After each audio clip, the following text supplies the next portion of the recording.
Shalom, shalom. Ya puji Tuhan. Bersukacita hari ini kita semua ada bersama-sama boleh beribadah di tempat ini. Ya saya sungguh merasakan betapa Tuhan itu baik buat kita semuanya. Amin. Kalau kita hari ini sejauh ini dalam perjalanan hidup setiap kita sudah mengalami berbagai macam tantangan, ujian, cobaan, pernah mengalami kekhawatiran, hampir-hampir rasanya, aduh apa ya besok yang akan dipakai, aduh apa ya besok yang untuk bisa menyekolahkan anak saya, membayar tagihan-tagihan. Tetapi kita melihat Tuhan Allah kita, Dia setia adanya, amin. Dia adalah Tuhan yang selalu menyediakan semua kebutuhan keperluan kami. Tidak akan pernah dibiarkan orang benar itu kekurangan meminta-minta. Dikatakan singa-singa muda mati kelaparan, tapi orang-orang benar, orang-orang yang mencari Tuhan tidak kekurangan satu apapun yang baik. Amin, amin, haleluya. Hari ini kita belajar tentang tema kita 2 bulan ini tentang ekonomi. Ya, kita belajar ekonomi kerajaan Allah. Kita mendengar banyak krisis, kita mendengar banyak hal, orang mungkin mulai mengeluh, ya saudaraku dikasih Tuhan.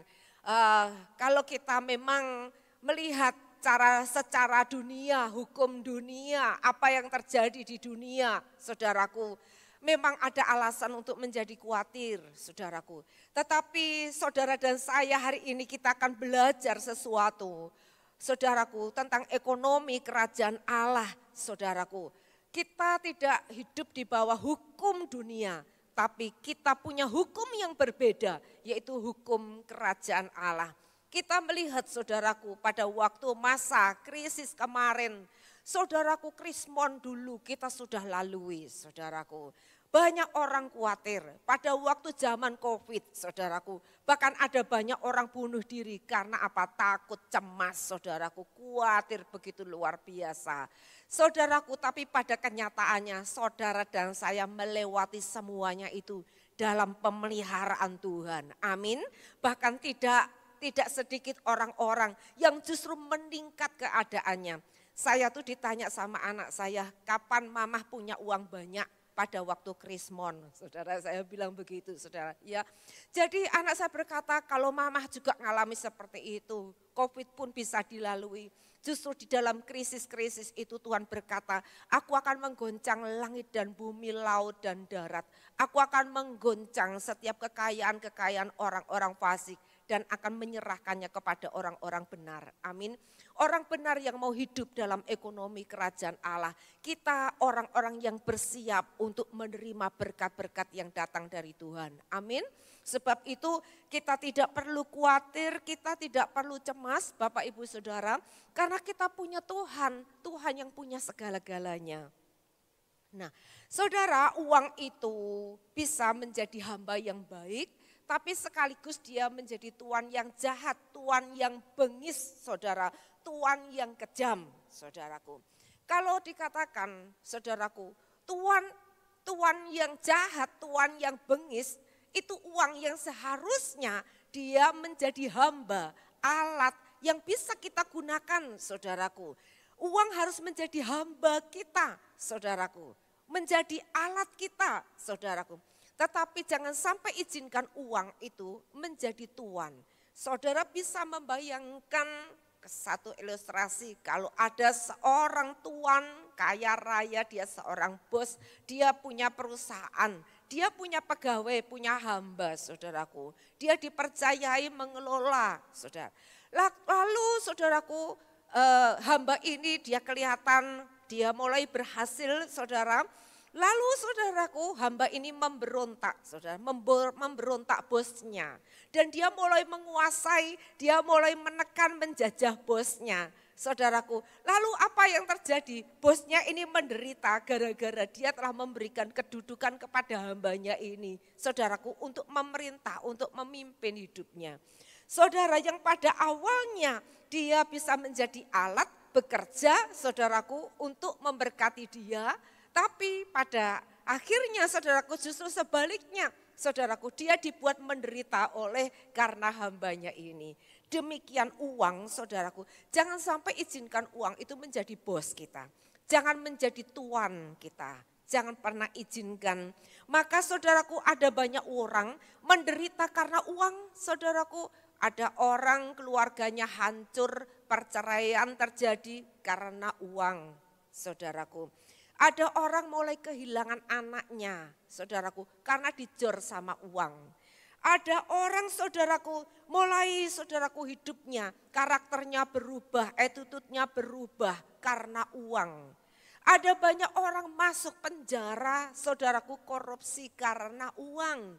Ada begitu banyak, saudaraku, orang bisa berubah perilakunya, meninggalkan imannya karena uang. Saudaraku, betapa jahatnya uang ini. Maka Tuhan berkata, jangan sampai kamu menyembah dua tuan, yaitu uang, saudaraku, mamon atau Tuhan.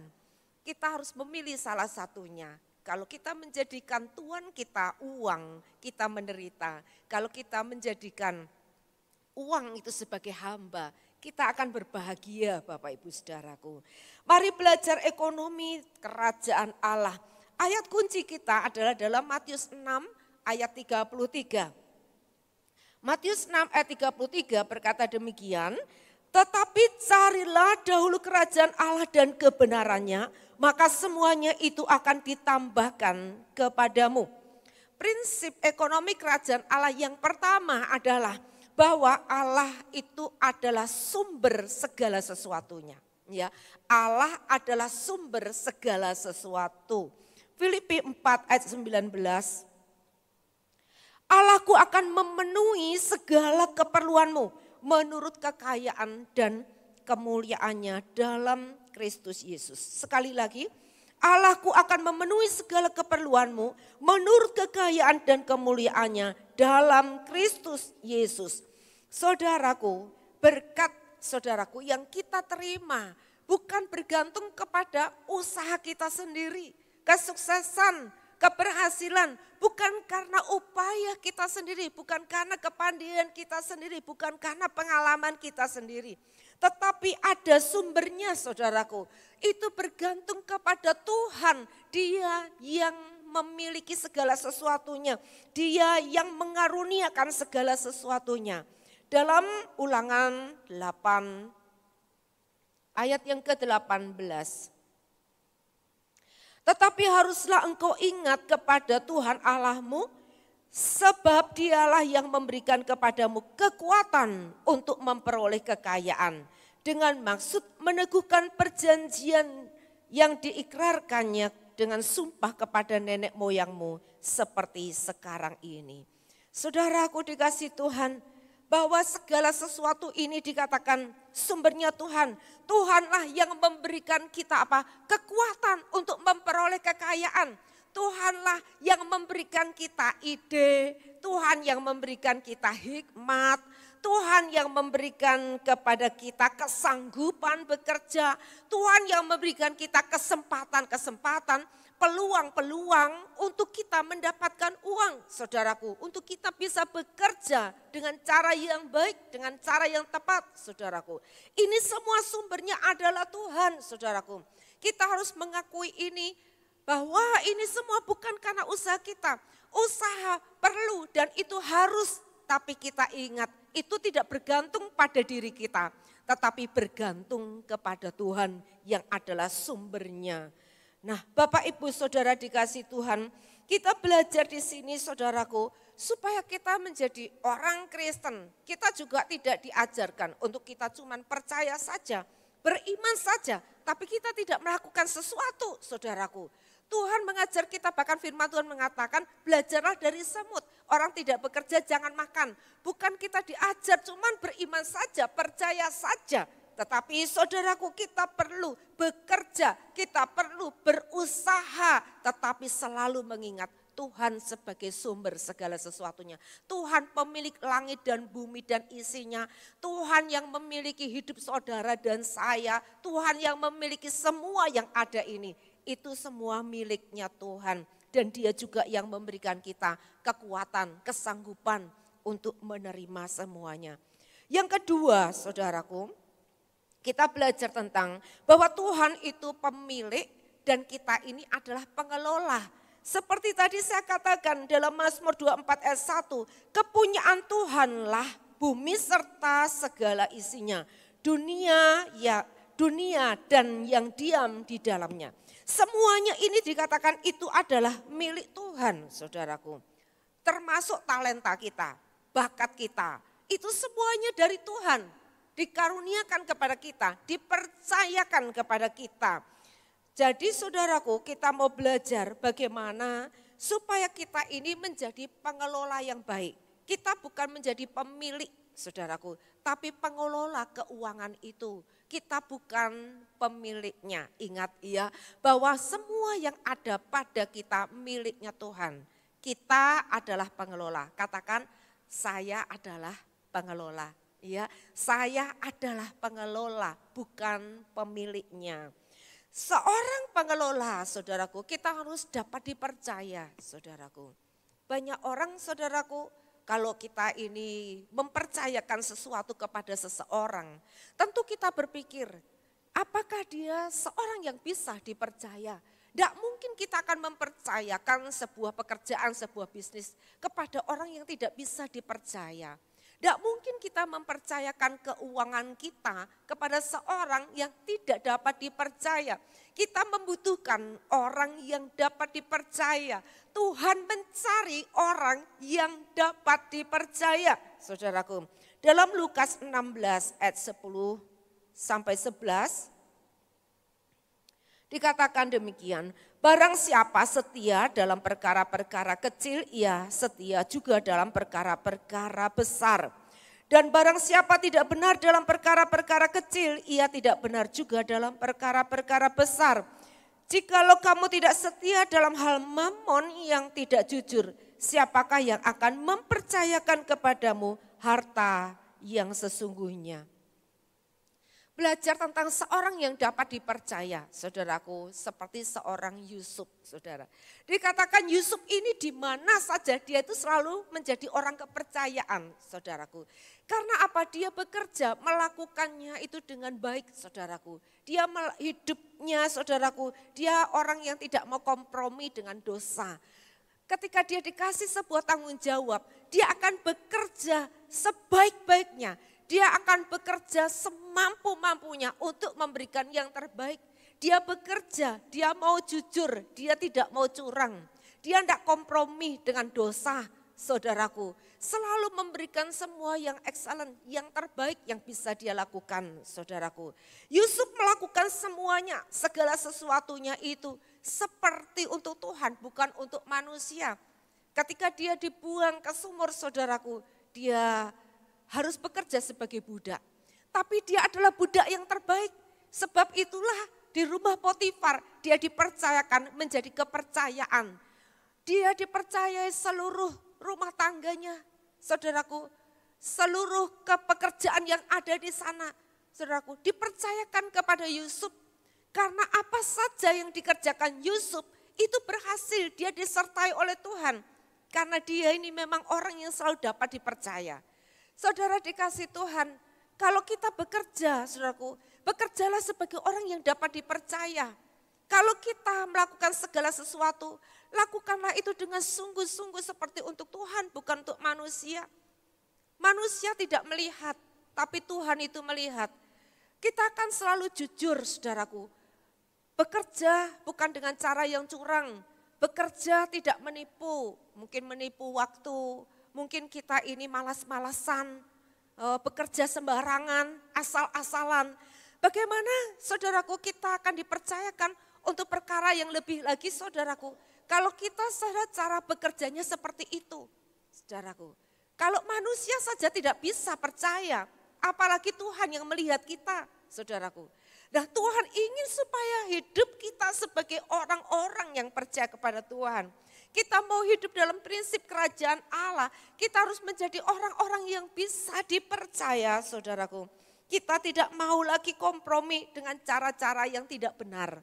Kita mau melakukan segala sesuatunya itu dengan iman, dengan takut akan Tuhan. Dia yang melihat segala sesuatunya. Kita akan memberikan sebuah pekerjaan itu dengan hati, saudaraku. Bukan karena uang, tapi melayani orang, saudaraku. Itu sebuah pekerjaan yang kita lakukan, saudaraku. Bukan mengejar uangnya, tapi bagaimana cara kita melayani orang, saudaraku. Itu penting, saudaraku. Nah, Yusuf ini setelah dia di rumah Potifar, dia tidak mau kompromi dengan dosa. Dia mau hidup jujur, benar, bersih. Sekalipun ada resikonya, dia harus masuk ke dalam penjara. Dia memilih, saudaraku, untuk tetap jujur, untuk tetap tidak kompromi, saudara. Di penjara, dia pun menjadi kepercayaan kepala penjara. Dipercayai menjaga seluruh napi yang ada di sana. Apapun yang dikerjakan Yusuf, saudaraku, dia mengerjakan itu benar-benar, saudaraku, dengan hati melayani, dengan hati yang takut akan Tuhan, melakukan segala sesuatu yang terbaik. Orang bisa punya alasan, lawung saya nggak salah aja, saya dimasukkan, dijebloskan ke dalam penjara. Tuhan itu di mana kok Tuhan itu enggak mengasihi saya? Oh Tuhan itu gimana? Saya mau jujur, saya mau hidup benar, kok malah saya masuk penjara? Saudaraku dikasih Tuhan, orang bisa mengasihani diri, orang bisa murung, orang bisa kecewa, merubah sikapnya yang baik menjadi tidak baik, saudaraku, karena penuh dengan sampah, penuh dengan kekecewaan, penuh dengan toksit. Tetapi Yusuf tidak membiarkan dirinya seperti itu. Dia tetap percaya bahwa ada Tuhan sebagai sumber, ada Tuhan yang berdaulat. Dia melakukan segala sesuatu itu, ada mata Tuhan yang memperhatikan dia. Sebab itu saudaraku, ada kepala penjara, enggak ada kepala penjara, dia tetap bekerja dengan yang terbaik, saudaraku. Dia bisa bertanggung jawab, dia bisa bersungguh-sungguh dalam melakukan tugasnya dengan setia. Nah, Bapak Ibu Saudara dikasih Tuhan, kita tuh enggak pernah tahu, Bapak Ibu. Ya, kita enggak pernah tahu, saudaraku, seperti tadi dikatakan, apa yang enggak pernah timbul di dalam hati, yang enggak pernah kita pikirkan. Saudaraku, itu Tuhan sediakan. Bagi siapa? Bagi kita yang sungguh-sungguh melakukan segala sesuatu seperti untuk Tuhan. Mengasihi Tuhan, melakukan semuanya itu untuk Tuhan sebagai sumber segalanya ini. Nah, Bapak Ibu Saudara, ayo kita mau belajar melihat keadaan kita sendiri. Sudahkah kita melakukan pekerjaan kita ini, kita kelola dengan baik, dengan benar, dengan jujur, saudaraku. Kita tidak melakukan penipuan, kecurangan di dalam melakukan pekerjaan. Sehingga orang menjadi tidak percaya dengan kita. Sehingga bosnya jadi enggak percaya, pemimpin kita enggak percaya. Apakah kita sudah lakukan yang terbaik? Beranikah kita jujur kalau kita salah ngomong, ini saya salah. Berani rugi kalau salah. Jangan bilang saya enggak mau rugi, biar orang lain yang tetap rugi. Mana bisa kita dipercaya dengan cara seperti itu. Sebab itu Bapak Ibu Saudara, ayo kita semua mau belajar saudaraku. Lakukan segala sesuatu itu yang terbaik. Ya, kita mau menjadi orang-orang yang bisa dipercaya. Anak-anak muda ini hari libur. Ya, waktu libur jangan gunakan waktu itu dengan sia-sia. Lakukan sebuah pekerjaan, lakukan yang terbaik. Semua yang kau lakukan itu seperti untuk Tuhan. Kamu gak pernah tahu bahwa segala sesuatu yang kau lakukan sekarang ini merupakan sebuah persiapan untuk engkau akan diangkat Tuhan menjadi kepala dan bukan ekor. Untuk engkau akan diangkat Tuhan ke satu tempat yang tinggi. Kau gak pernah tahu. Tapi lakukanlah sekarang ini. Apapun yang kau kerjakan, kerjakan itu dengan yang terbaik. Satu hari ketika Yusuf ini masih dalam penjara. Dia dalam ruang tutupan di bawah sudah dalam penjara itu. Tapi di hari itu juga ada sebuah panggilan dari Firaun, saudaraku. Dia menerjemahkan mimpinya, saudaraku. Dan sekaligus Tuhan yang adalah sumber semuanya itu. Dia memberikan hikmat, memberikan pengertian kepada Yusuf ini, saudara. Karena saatnya dia dipercaya untuk ke tempat yang lebih tinggi lagi. Dipercayakan kepada yang lebih besar. Jika orang bisa dipercaya dari perkara yang kecil, Tuhan angkat dan Tuhan percayakan untuk perkara yang besar. Sehingga hari itu juga saudaraku, Yusuf diangkat oleh Firaun ini menjadi penguasa di Mesir. Ini orang asing saudaraku datang sebagai budak. Tetapi hari itu dia menjadi seorang penguasa di Mesir saudaraku. Yang membedakan dia dan Firaun cuma tahta saja. Tapi semua ada dalam kuasa Yusuf. Semua ada dalam perintah Yusuf. Tuhan memberikan dia sebuah otoritas. Tuhan memberikan dia kuasa. Tuhan memberikan dia kepercayaan penuh saudaraku. Untuk apa? Di masa kelaparan itu. Dia memimpin Mesir saudaraku untuk memelihara banyak orang bahkan memelihara bangsanya. Bapak ibu saudara dikasih Tuhan, mari kita mau belajar sebagai orang yang bisa dipercaya. Dalam Roma 11 ayat 36 dikatakan, sebab segala sesuatu adalah dari Dia dan oleh Dia dan kepada Dia. Bagi dialah kemuliaan sampai selama-lamanya. Saudaraku, kita percaya bahwa apapun yang ada dalam hidup kita, semua itu dari Dia, oleh Dia. Karunia, kemampuan, saudaraku talenta, kesanggupan, ini semua dari Dia dan oleh Dia. Dan kembali apa? Kepada Dia, untuk Dia. Apapun yang kita kerjakan, kita harus ingat ini untuk memuliakan nama Tuhan. Orang yang bisa dipercaya, maka Tuhan itu dipermuliakan dalam hidupnya. Kalau hidup kita diangkat Tuhan naik, saudaraku, Tuhan dipermuliakan. Jadi tidak ada alasan untuk kita berkata, itu karena aku. Kita menjadi sombong, lalu kita merasa, wah kita ini orang hebat, kita ini orang pinter, kita ini orang bisa bisnis. Semua jauhkan itu. Karena semua itu dikaruniakan dari Tuhan adanya. Kembali untuk apa? Untuk kemuliaan bagi nama Tuhan. Nah Bapak Ibu Saudaraku, kita belajar saudaraku bahwa orang yang dapat dipercaya saudaraku itu menandakan orang itu hidup karena iman kepada Tuhan. Dan itu pun mencerminkan hidupnya takut akan Tuhan. Saudaraku, kita enggak mau main-main bekerja, kita enggak mau kompromi, kita enggak mau dengan cara yang menipu, dengan bohong saudaraku. Tapi kita mau melakukan segala sesuatu, melayani dengan hati, lakukan yang terbaik saudaraku. Maka kita akan menuai hasilnya. Ada kisah nyata, kesaksian saudaraku.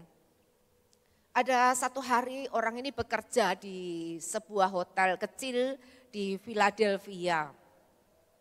Nah pada saat itu ada tamu di tengah malam saudaraku, jam 1 itu berarti dini hari saudara ya. Ada tamu seorang pria tua dan istrinya datang ke hotel itu dan dia berkata, wah saya sudah cari hotel-hotel besar di kota ini semua penuh. Bisakah kamu memberikan saya satu kamar saja untuk kami berdua? Lalu pegawai hotel ini berkata, waduh hotel kami pun penuh. Karena hari ini di kota ini ada 3 event besar sehingga semua hotel-hotel penuh. Tapi tidak mungkin saya membiarkan kamu pulang dalam kondisi keadaan hujan, dingin di luar, waktu dini hari seperti ini. Tapi maukah kamu memakai kamarku yang akan aku siapkan, aku bereskan untuk kamu kalau kamu bersedia. Maka orang ini mengiyakan saudaraku. Dia segera membereskan kamar itu.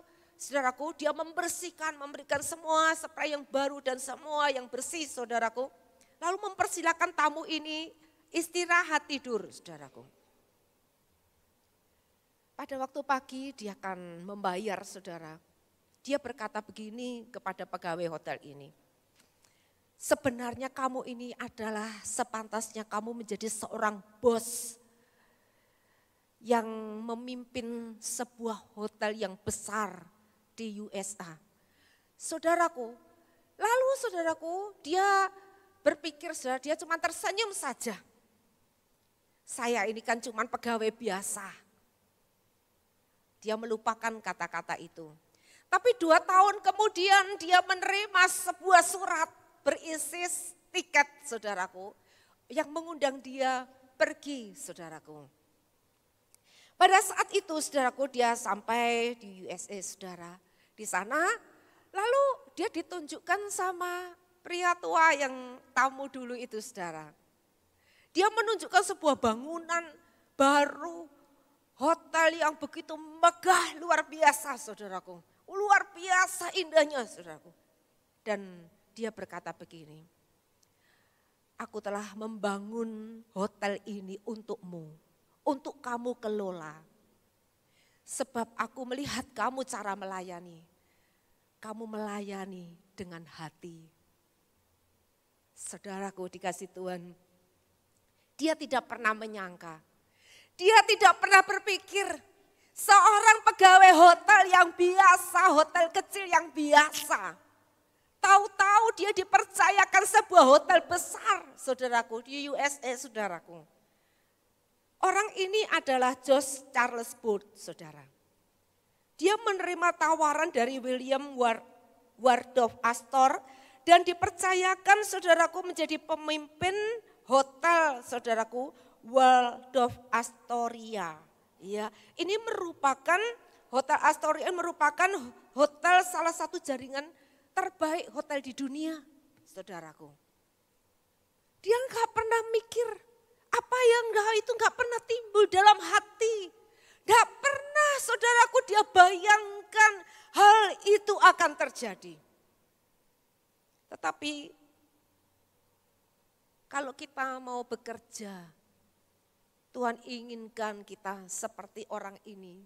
Melayani, seperti melayani untuk Tuhan, bukan untuk manusia. Dia ini cuma seorang pegawai, bisa saja dia dengan mudah di malam, di waktu dini hari jam 1, cuaca dingin, hujan lebat. Dia menolak saja, apa urusannya dengan orang asing ini. Tetapi dia merelakan kamarnya, dia bekerja lebih, membersihkan kamar itu. Dia merelakan kamarnya untuk dipakai tamu ini. Saudaraku dikasih Tuhan, hanya kelihatannya itu sebuah perkara sepele. Dia nggak akan pernah mencapai posisi itu. Kalau dia mau bekerja secara natural saja, bekerja untuk uang, hal itu tidak pernah dia capai. Tetapi karena dia melakukan semuanya itu, melayani dengan hati, melakukannya seperti untuk Tuhan, bukan untuk manusia. Dia lakukan dengan yang terbaik. Saudaraku, tahu-tahu dia mendapatkan sebuah panggilan. Tahu-tahu dia menikmati hasil yang begitu luar biasa.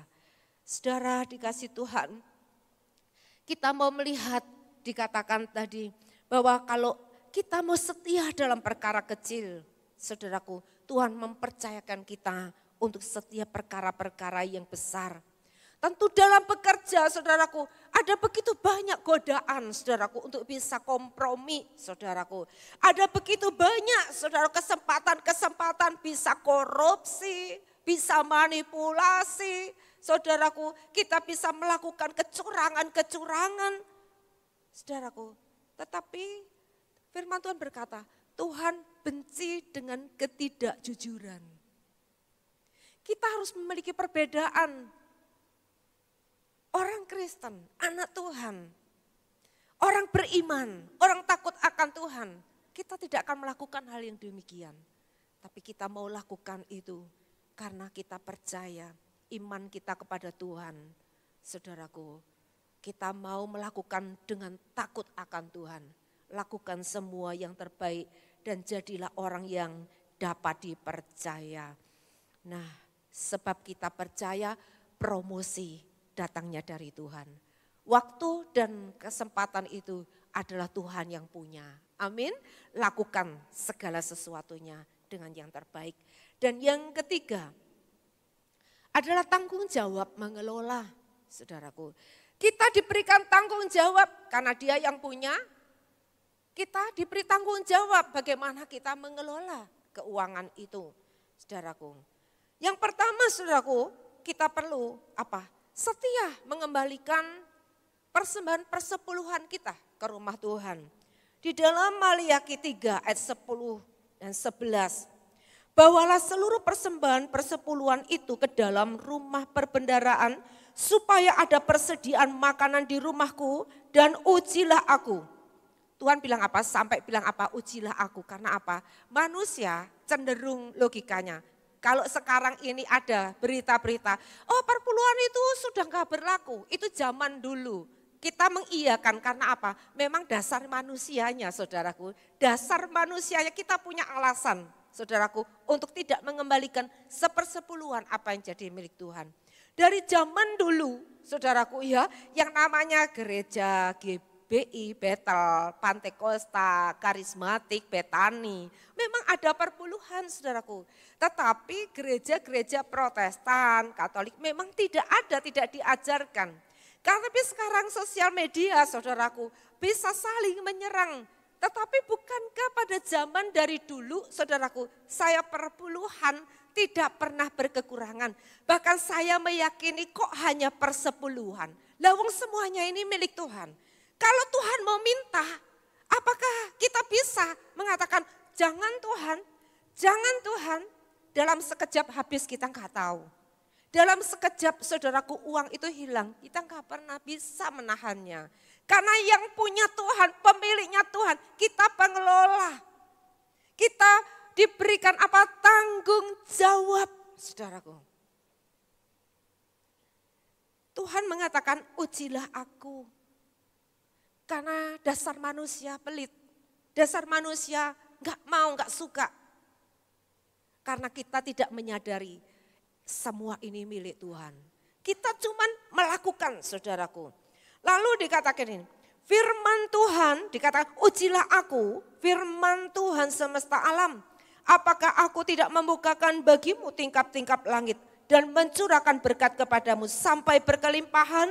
Aku akan menghardik bagimu belalang pelahap supaya jangan dihabisinya hasil tanahmu dan supaya jangan pohon anggur di padang tidak berbuah bagimu. Firman Tuhan semesta alam. Saudaraku, Tuhan berjanji, Tuhan sendiri yang melimpahkan berkat kepada orang yang bisa dipercayai, yang bisa bertanggung jawab atas apa yang Tuhan percayakan miliknya kepada kita. Saudara, saya mengatakan ini.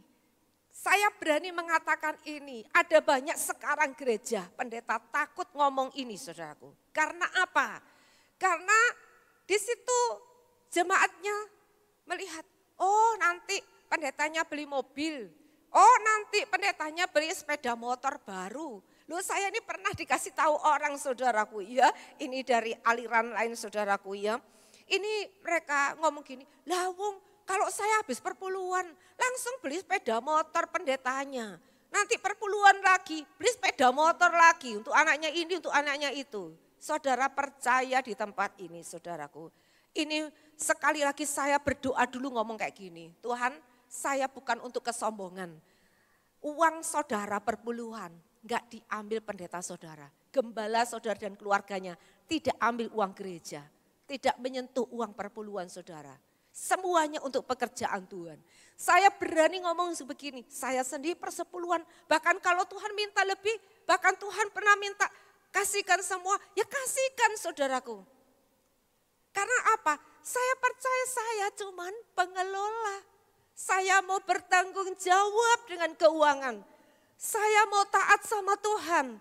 Saya mau lakukan ini karena saya takut akan Tuhan. Dan saya percaya ini semua titipan. Kalau Tuhan mau percayakan lebih gampang. Nyatanya sampai hari ini, saudaraku, melayani 35 tahun, saudaraku. Saya enggak pernah berkekurangan. Saya enggak ambil uang gereja, saya enggak dibayar. Saudaraku, kalau saya ada, saya persembahkan untuk pekerjaan Tuhan. Saudara dikasih, saya tidak pernah berkekurangan, keluarga saya tidak pernah berkekurangan. Tuhan menjadi jaminan. Kalau saya tabung, saya eman-eman. Mungkin anak saya bertengkar tentang uang. Saudaraku, saya sedih. Ya saudara, sebab itu percaya biar anak-anak kita jangan pikirkan, oh nanti anak-anak kita gimana. Saya dulu pernah ada yang ngomong sama saya gitu, kamu semua kasih sama Tuhan, anakmu nanti dapat apa, anakmu nanti bagaimana. Anakku yang jamin itu Tuhan.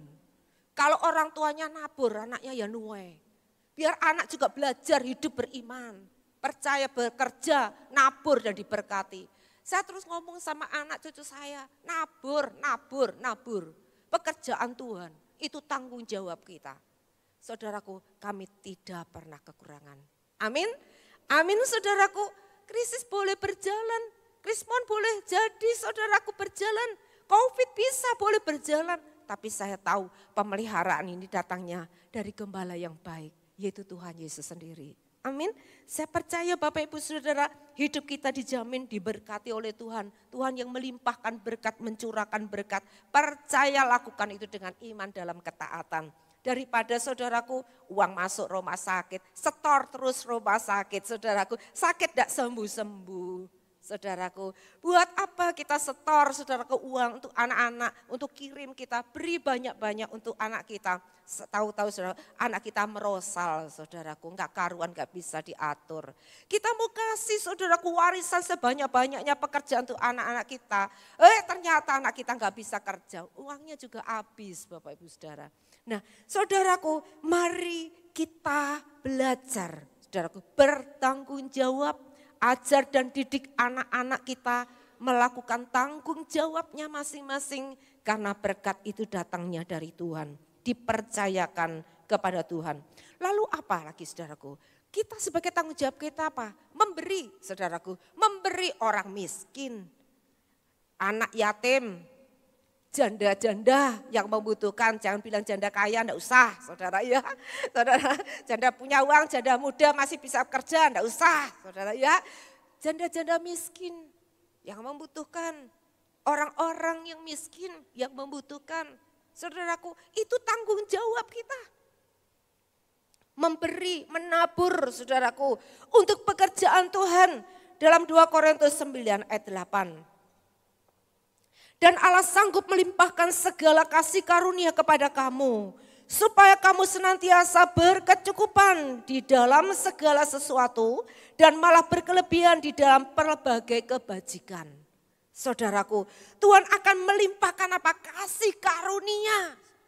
Saudaraku, kita harus senantiasa saudaraku memberi, menabur, saudaraku menolong orang, berbagi, mensupport pekerjaan Tuhan, pelayanan misi untuk kerajaan Tuhan. Kita itulah bagian kita, itu tanggung jawab orang yang diberkati oleh Tuhan. Saudara, jangan bilang itu kan tanggung jawab gereja, itu kan tanggung jawab panti, itu tanggung jawab pemerintah, itu tanggung jawab kita Bapak Ibu Saudara. Sebab dikatakan Allah yang sanggup melimpahkan kasih karunia kepada kamu. Sehingga kamu berkecukupan, tidak pernah berkekurangan. Dikatakan dalam segala sesuatu. Dalam segala sesuatu kamu akan berkelimpahan, berkecukupan. Tidak cuma materi, tapi damai sejahtera. Kebahagiaan, sukacita, rasa puas. Saudaraku, ini kita akan berkecukupan. Hanya orang yang kikir, yang pelit, saudara, menjadikan uang sebagai tuan, dia hidupnya akan penuh dengan kekhawatiran. Tapi kita akan dilimpahkan segala sesuatu yang baik. Malah dikatakan berkelebihan di dalam berbagai kebajikan. Karena Tuhan selalu turun tangan ketika kita mengulurkan tangan, menolong, berbagi, menabur pekerjaan Tuhan. Tuhan selalu ada, Tuhan turun tangan di sana, Tuhan memberkati, Tuhan berkenan atas semuanya itu. Saudara, mari kita belajar di sini saudaraku.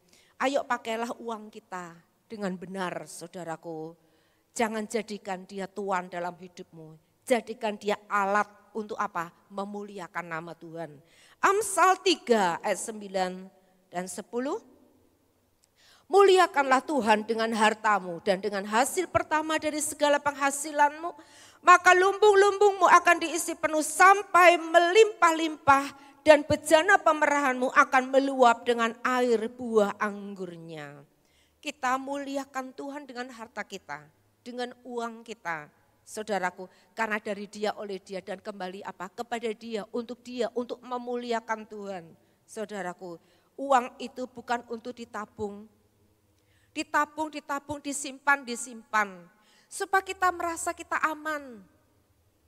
Saudaraku, uang bukan untuk ditabung dan disimpan. Sebab itu Tuhan berkata kepada orang kaya yang bodoh. Hai orang kaya yang bodoh, untuk apa? Yang kamu tabung, yang kamu simpan, lumbungmu penuh itu. Hari ini juga kamu mati. Untuk siapa itu? Saudaraku, kita perlu saudaraku mengingat bahwa apa yang Tuhan percayakan kepada kita ini, berkat datang dari Tuhan itu untuk mendanai apa? Pekerjaan Tuhan.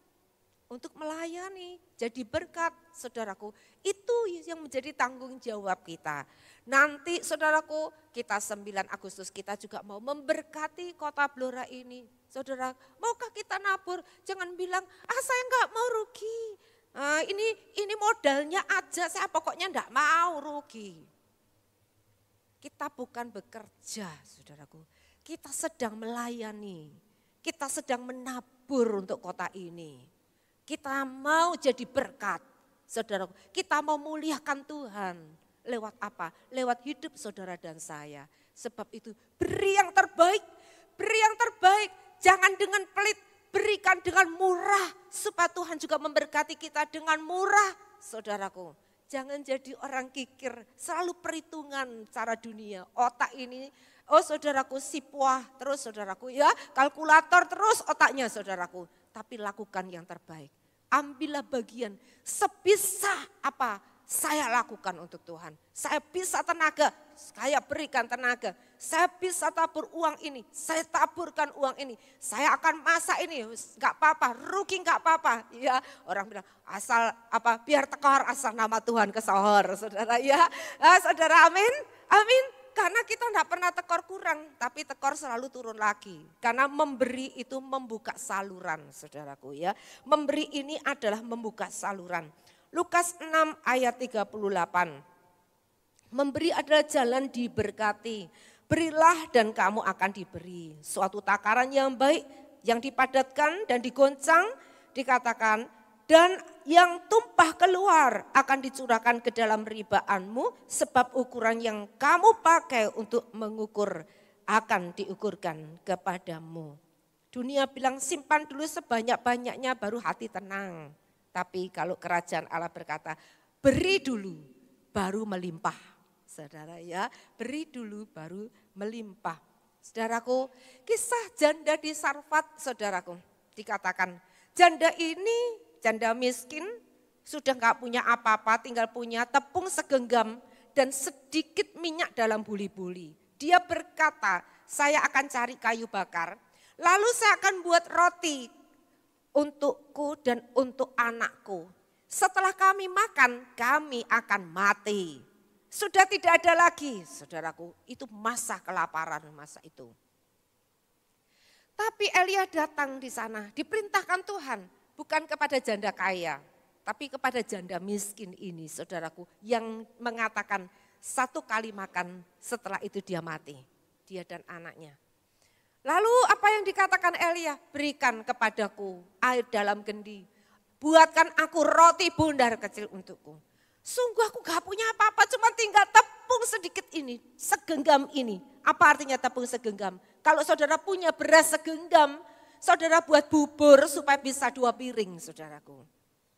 Biar encer, saudara. Tepung segenggam dan sedikit minyak dalam buli-buli.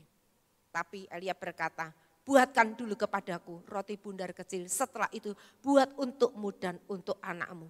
Dan firman Tuhan berkata, ketika dia berikan itu saudaraku, untuk Tuhan dulu, untuk Elia hamba Allah dulu. Saudaraku, apa yang terjadi? Minyak dalam buli-buli tidak pernah habis, tepung dalam tempayan tidak pernah berkurang. Terus bersumber dan terus bersumber. Hari itu saudaraku, di masa kelaparan itu dia orang paling damai sejahtera. Dia orang paling makmur. Dia orang yang tidak pernah khawatir, saudaraku. Dia orang yang menerima pemeliharaan sorga. Saudaraku, hari itu saudaraku, orang lain bisa mikir besok makan apa. terus gimana caranya. Tapi bagi dia, melek mata dia masak. Saudaraku, dia hanya bisa nyanyi bersyukur kepada Tuhan. Tuhan engkau baik, engkau gembala yang baik, engkaulah Jehovah Jirehku, Tuhan yang menyediakan. Saudaraku dikasih Tuhan, orang yang paling ayem hatinya, paling damai sejahtera. Saudaraku, adalah orang yang paling makmur adalah janda di Sarfat ini. Dia memberi dulu dan dia diberi.